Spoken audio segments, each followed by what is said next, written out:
Professor Dipankar, मैं आपसे शुरू करूंगा। जब भी गुर्दे की बात आती है तो लेमैन जो है उसे लगता है कि गुर्दे का एक ही फंक्शन है, यूरिन फॉर्मेशन और फिल्टर की तरह काम करना। यही है या क्या फंक्शन और है? जी जी, आपने बिल्कुल सही कहा। और that is the main function. मुख्य काम तो वही है कि शरीर में जो नशीले पदार्थ तैयार होते हैं उसमें पोटेशियम है, अलग अलग तरीके के टॉक्सिन्स, पॉइजन्स होते हैं, सब निकालना है।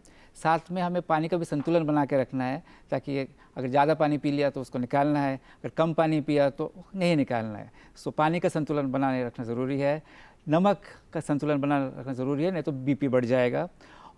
एसिड बेस जो है ना ब्लड में, उसका जो बैलेंस है वो भी किडनी मेंटेन करती है। This is main filtration function में आ गए। इसके अलावा और 3 फंक्शंस है जो आमतौर पर लोग इसमें ध्यान नहीं देते हैं।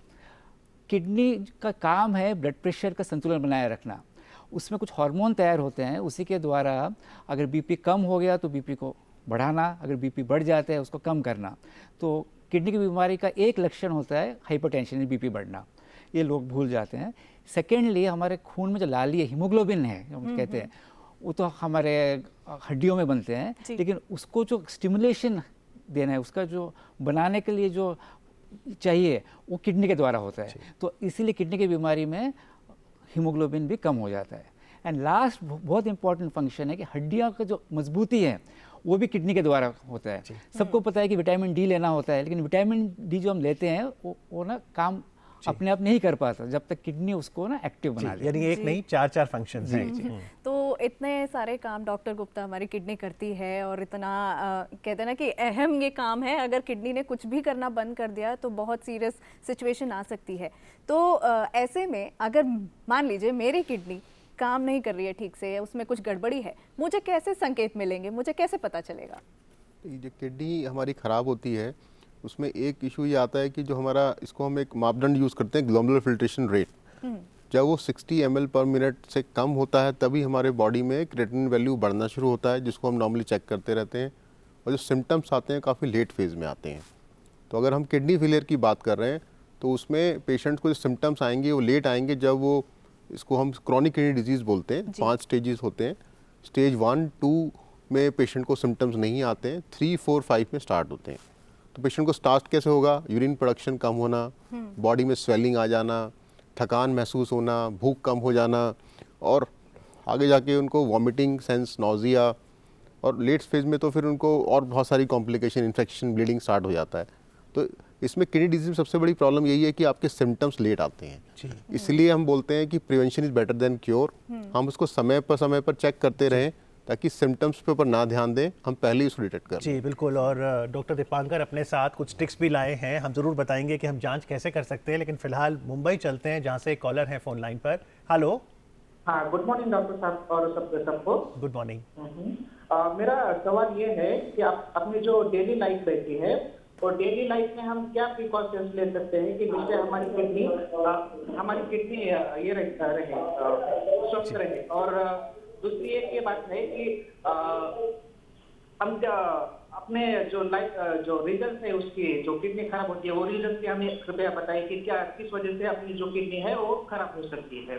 धन्यवाद डॉक्टर। देखिए, सबसे पहले मैं सेकंड प्रश्न लेता हूँ। बड़ा इंपॉर्टेंट क्वेश्चन पूछा, किडनी खराब होने के कारण। सबसे कॉमन कारण होते हैं हाइपरटेंशन, डायबिटीज़, जो कि लाइफस्टाइल डिजीज़ हो गया है।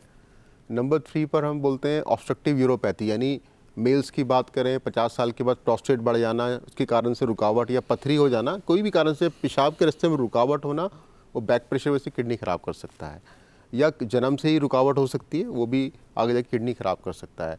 इसके अलावा जो अदर कॉजेज़ आते हैं उसमें ड्रग्स, जैसे over the counter drugs, antibiotics, लोग बिना पूछे डॉक्टर से, स्टेरॉइड्स, पेन किलर्स, ये सब एक अलग कारण हो गया। और इसके अलावा कुछ एक जेनेटिक डिजीज़ भी हैं, जैसे हमारी पॉलीसिस्टिक किडनी डिजीज़। जैसे जैसे हमारी एज बढ़ती है, किडनी में सिस्ट बनने शुरू हो जाते हैं और धीरे धीरे करके किडनी को डैमेज कर देता है। और फिर कुछ ऑटोइम्यून डिसऑर्डर्स हैं। तो बहुत ज़्यादा कारण है, बट सबसे इंपॉर्टेंट कारण हाइपरटेंशन, डायबिटीज़। जी। और रोज़मर्रा ज़िंदगी में हम क्या करें कि किडनी स्वस्थ रहे? जी, ये तो बहुत ही अहम सवाल है। हमें ऐसा देखना है कि हर रोज़ हम फिट रहें, जैसा पहले बताया गया, वेट संतुलन रहे। और BMI जो है वो हमारे इंडियंस के लिए 23 से कम रखना ज़रूरी है।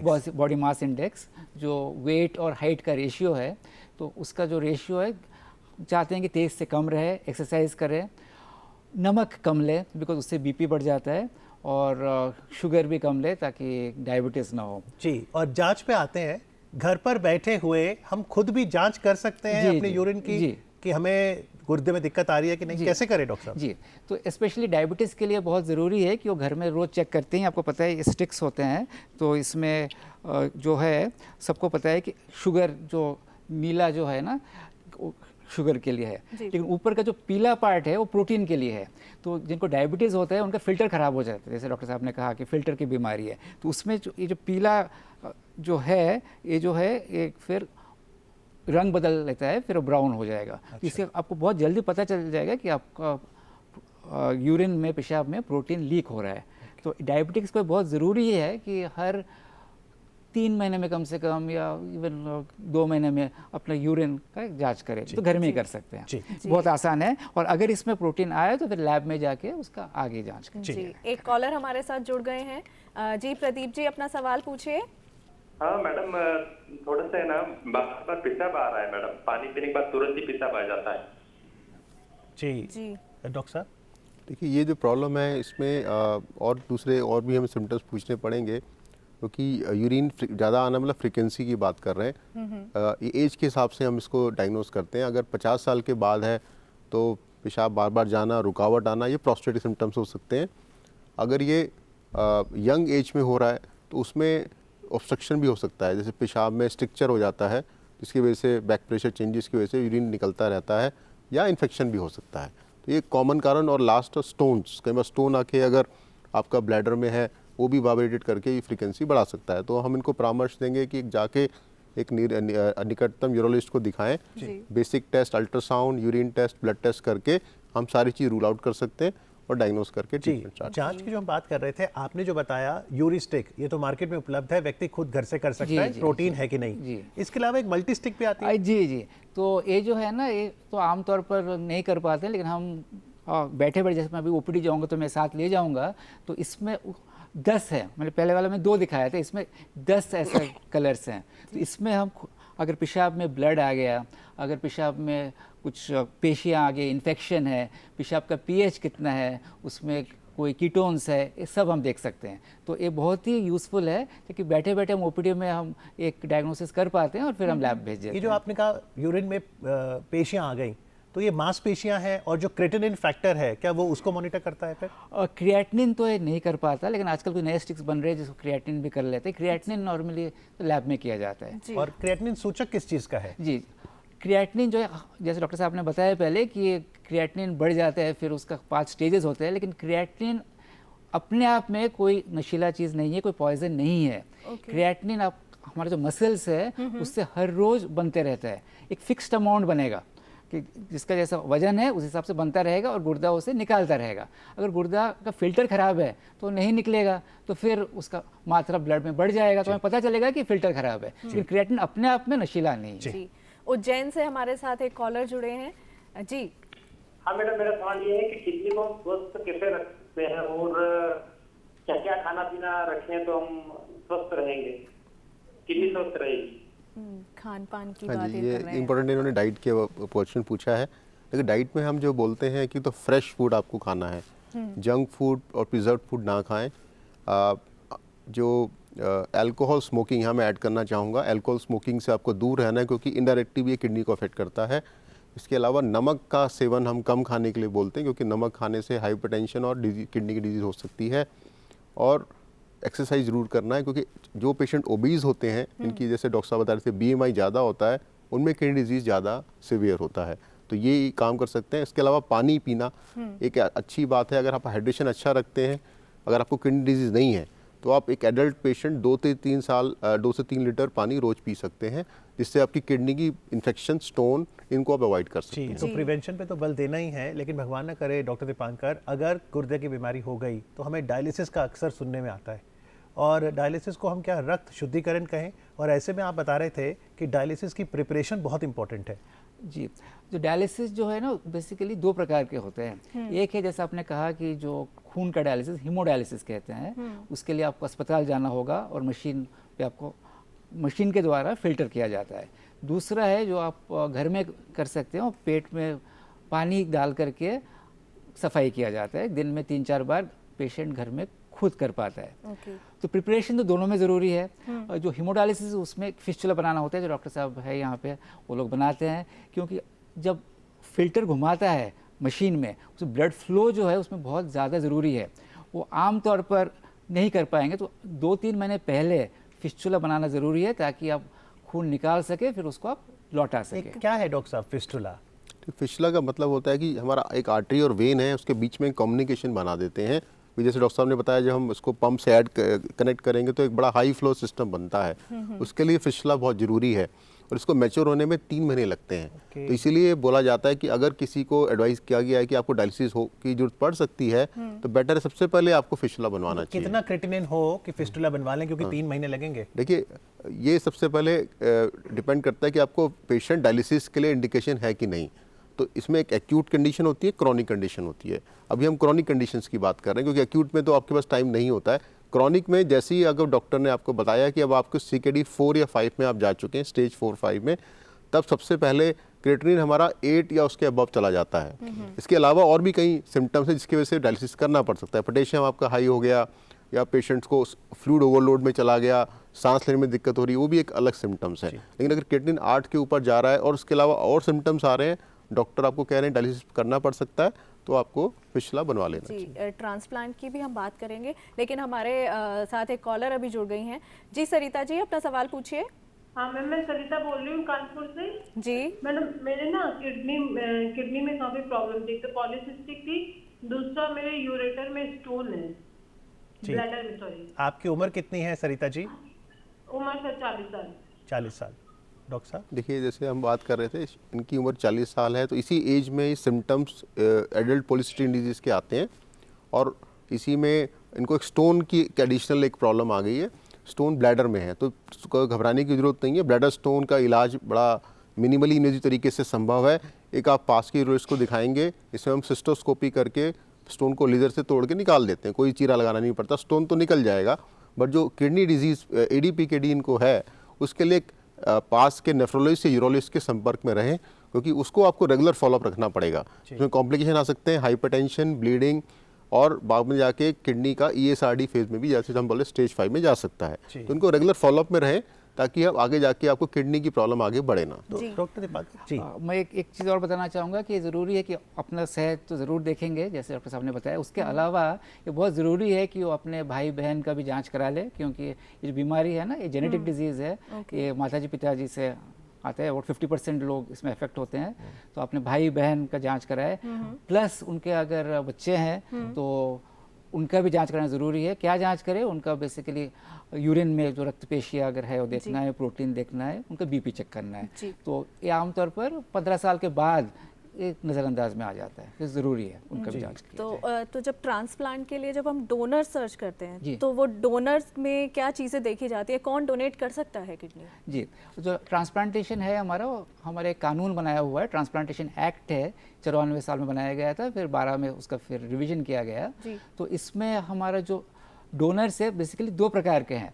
एक को हम कहते हैं नियर रिलेटिव्स, यानी हमारे पास के रिलेशन, मतलब हमारे जो भाई बहन है, माताजी पिताजी हैं, बच्चे हैं, और अभी उसमें हमें ग्रैंड पेरेंट्स है, नाना नानी भी उसमें शामिल किया गया है, पति पत्नी भी है उसमें नियर रिलेशन में। तो इनके लिए कोई कानूनी कोई स्पेशल परमिशन ज़रूरी नहीं है। तो इनमें हम स्ट्रेट अवे जांच शुरू कर सकते हैं। उनके फर्स्ट थिंग हम ब्लड ग्रुप चेक करते हैं कि ब्लड ग्रुप जो है ना वो तालमेल होना चाहिए, कॉम्पैटिबल होना चाहिए।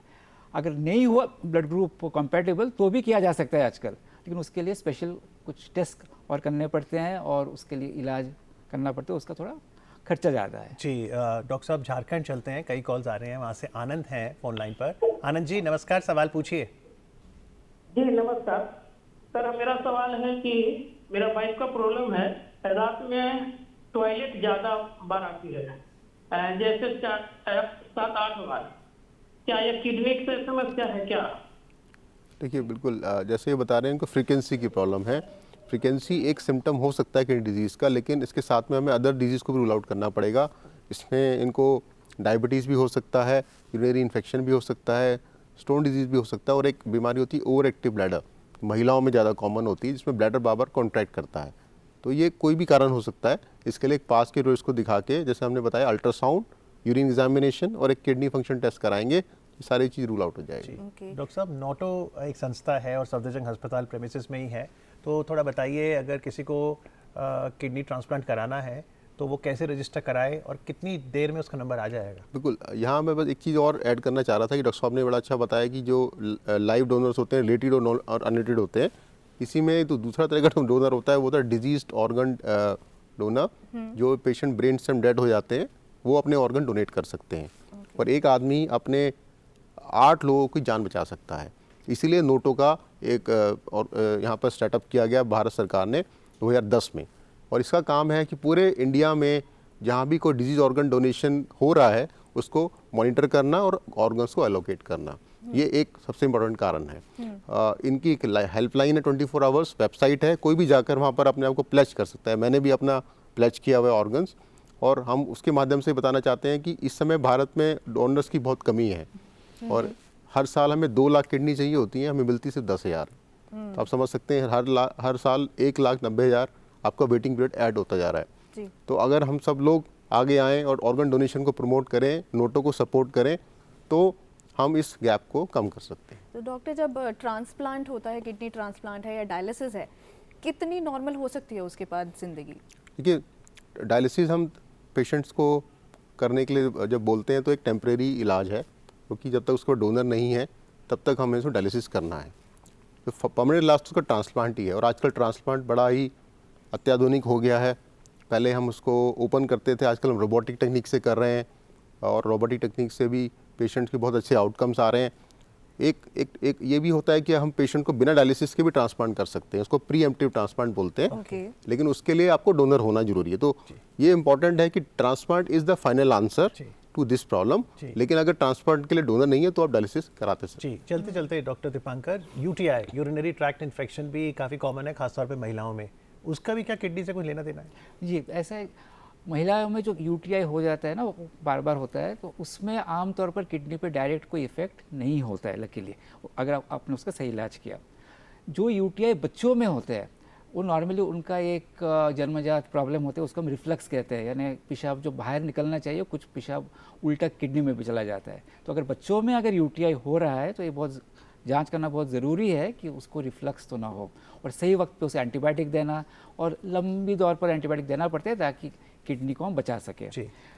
सेकेंड है, जो अगर जो एल्डरली लोग हैं, वृद्ध लोग हैं, उनमें प्रोस्टेट का प्रॉब्लम हो जाता है, तो उनमें कभी कभी किडनी खराब हो सकता है। जी, और इसलिए बहुत ज़रूरी है कि हम किडनी की अच्छी सेहत के प्रति सजग हों। आज विषय पर चर्चा करने के लिए डॉक्टर दीपांकर आपका, डॉक्टर अनूप आपका बहुत बहुत आभार, थैंक यू so much। और जैसे डॉक्टर अनूप ने कहा कि उन्होंने अपने ऑर्गन्स प्लेज किए हैं, हम सभी भी ये प्रथा परंपरा आगे ले जाएं और नोटों से संपर्क करें।